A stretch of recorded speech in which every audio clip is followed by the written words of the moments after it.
त्यानं आत्महत्या केली असल्याची माहिती समोर. एक 42 वर्षीय विवाहितेने आत्महत्या केल्याबाबत माहिती प्राप्त होताच आम्ही घटनास्थळी जाऊन सर्व चौकशी केली आणि मृतकाचा भाऊ याने आमच्याकडे फिर्याद दाखल केली. त्यांच्या तक्रारीवरून आम्ही BNS कलम 108, BNS कलम 85 आणि 3-5 अशा कलमाने गुन्हा दाखल केला आहे. गुन्ह्यामध्ये आम्ही 4 आरोपी अटक केलेले आहेत. त्यांना माननीय न्यायालयासमोर हजर केला असता माननीय न्यायालयाने त्यांना 5 दिवसाची पोलीस कोठडी रिमांड सुनावलेली आहे. गुन्ह्याचा तपास सुरू आहे. अटकेत असलेले व्यक्ती कोण कोण आहेत, त्या विवाहित महिलेशी त्यांचं काय नातं होतं आणि त्यांच्यावरती नेमके काय काय आरोप आहेत? अटकेत असलेले जे आरोपी आहेत त्याच्यामध्ये त्या मृतकाची सासू, मृतकाचे सासरे, मृतकाचा दीर आणि मृतकाचा नवरा असे 4 आरोपी आहेत आणि त्यांच्यावर आत्महत्येस प्रवृत्त करणे, शारीरिक मानसिक छळ करणे अशा प्रकारचे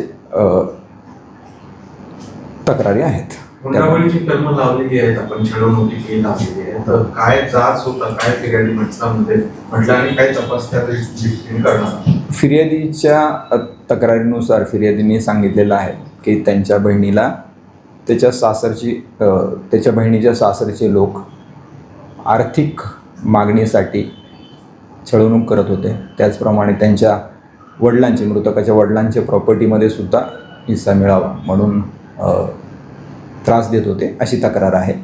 त्याच्या अनुषंगाने फर्दर इन्व्हेस्टिगेशन सुरू आहे. महिलाच्या कुटुंबियांनी असंही म्हटलेलं आहे की घातपाताची शक्यता आहे, त्या दृष्टीने तपास करतो. तर विसेरा राखला गेला आहे का काय? हो, या घटनेमध्ये विसेरा राखून ठेवलेला आहे. PM रिपोर्ट अद्याप अप्राप्त आहे. त्याच्यानंतर आपल्याला संपूर्ण गोष्टीचा उलगडा होईल आणि ज्या ज्या गोष्टी समोर येतील त्याप्रमाणे गुन्ह्यात कलमांची सुद्धा वाढ होईल. सर, आत्महत्या झाली त्यावेळेला नेमकं काय काय त्या ठिकाणी घडलं? म्हणजे घराचं दार उघडं होतं त्यात आत्महत्या करत असताना आणि त्यावेळेला घरात कोण कोण होतं आणि ते कुठल्या ठिकाणी होते? कारण घटना मध्यरात्री 12:30-1च्या दरम्यानची. हो, जेव्हा घटना घडली तेव्हा हे सर्व आरोपी घरातच होते. विवाहितेने तिचे स्वतःच्या बेडरूममध्ये आत्महत्या केलेली आहे आणि जेव्हा आम्ही घटनास्थळी गेलो तेव्हा घटनास्थळावरचा दरवाजा उघडा होता. तर त्यामुळं काही घातपात झाला असेल आणि त्यांचा संशय आहे की ही आत्महत्या नाही तर हत्याच आहे. हो, संशय आपल्याला बळावलेला आहे आणि त्या अनुषंगाने तपास सुरू आहे. तक्रारदारांनी ज्या ज्या शंका उपस्थित केलेल्या आहेत त्या प्रत्येक शंकेवर बारकाईने तपास सुरू आहे. तपासामध्ये ज्या गोष्टी निष्पन्न होतील त्या गोष्टीप्रमाणे कलमवाढ होईल आणि गुन्ह्याचा तपास त्या दृष्टीने प्रगतीपथावर राहील. तुम्हाला वाटतंय? लग्न झाल्यापासून आमच्या मुलीला सुखच नाही दिलं त्यांनी. तेव्हापासून लग्न झाल्यापासून तेव्हापासून छळ होता तिचा. तर आज परत त्यांनी त्याचा छळच केला. तुझ्या बापाकडून ये आण, तुझ्या बापाकडून ते आण. आम्ही देत राहिलो, ते घेत राहिले. आता परत त्यांनी मागणी केली होती, तुझ्या बापाकडून आण. ती आपलं दिलं आम्ही. मारुंजीची 4 एकर जमीन दिली, मामुर्डीची 1.5 एकर दिली, मामुर्डीची 1.5 एकर जमीन दिली. आम्ही देत राहिलो, ते घेत राहिले. मुलगी आमची इज्जतीला मरत होती. एका गावात आहे, नको आपल्या भावांचं नाही का आईवडिलांचं नाव जाण्यासाठी तिने आपला सासुरवास सहन करीत राहिली. खूप खूप त्रास द्यायचे माझ्या मुलीला. रात्रीचे 3-3, 4-4 वाजेपर्यंत तो त्रास द्यायचा. इस्त्री डोक्यात टाकायचा, हातात आसन ते तिच्या डोक्यात मारायचा तो. एक दिवस आली तर मी म्हटलं बाई डोक्याला काय झालं? तर म्हणले अगं मम्मी भिंत लागली. ती कधी सांगत नव्हती आम्हाला, आम्ही आणू इकडं म्हणून. ती म्हणायची नको, एका गावात राहतो आपण. ती तिला मरत होती म्हणजे वडिलांच्यासाठी त्रास सहन करत राहिली. पण शेवटचं बोलणं काय झालं? शेवटचं मी आपली मला फोन केला. म्हणली मम्मी बघ हे तुझा जावई कसा माझ्या संग भांडतोय, ह्याला काय पाहिजे? म्हणलं अहो आता आम्ही दिलं आहे ना तुम्हाला, आता परत देऊ म्हणलं आम्ही. आता नवरा बायको एक दिवस बोललो त्याला की आम्ही करू तुम्हाला काय करा, फुलची पाकळी करू म्हणलं. पण ते नाही, तिला सारखा रोज त्रास असायचा, दिसाड असायचा की तू आण.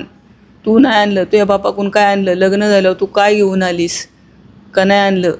आता तू ते घेऊन ये. तू बोलली ना, गोष्टींची मागणी व्हायची त्यांच्याकडून?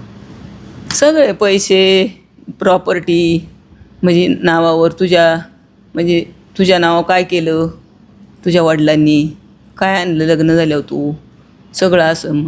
तिच्या सासूबाईंनी तिच्या भावाकडून 1.5 एकर जमीन घेतली.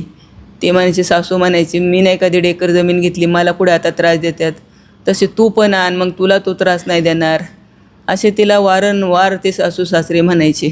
सासरा त्या नवऱ्याला लेकाला गरम करायचा आणि तो पिऊन आले की तिला तो 3-4 वाजायच्या मला फोन करायची, थांबाई सकाळ आपण बघू.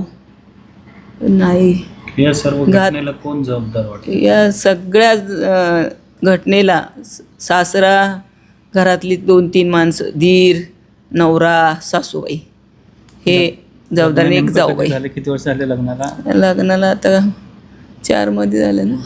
हां 2009ला झालं लग्न. 2009 तेव्हापासून त्रास सुरू. तेव्हापासून त्रास आहे बघा तिला. ती नवीन तर आम्हाला काही सांगितलं नाही. आता ती सांगायला लागली. म्हणली मम्मी असं असं.